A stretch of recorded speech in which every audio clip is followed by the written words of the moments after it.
Butterscotch কেকের মধ্যে যদি ক্যারামেলই না দেন তাহলে এটা কি আসলে বাটারস্কচ কেক হয়?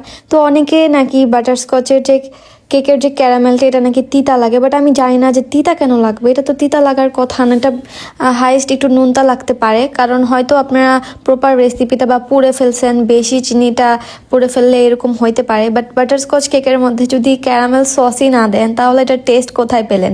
অথেন্টিক টেস্ট তো বাটারস্কচের ক্যারামেল সসের মধ্যেই আসে। দেন এটার মধ্যে বেশি করে আমাদের বাদামের কটকটি দিতে হবে। আমার কাছে এই কটকটি এত মজা লাগে, কারণ এটা ক্যারামেল দিয়ে কাজু বাদাম কাঠবাদাম দিয়ে করা হয়, খুবই মজা লাগে কেকটা। তো অনেকেই বলে যে আপু ভিতরে কেমন হয়, তাদের জন্য এই ভিডিওটা করেছিলাম যে ভিতরে কেমন দেই আমরা সেটাই দেখাচ্ছি।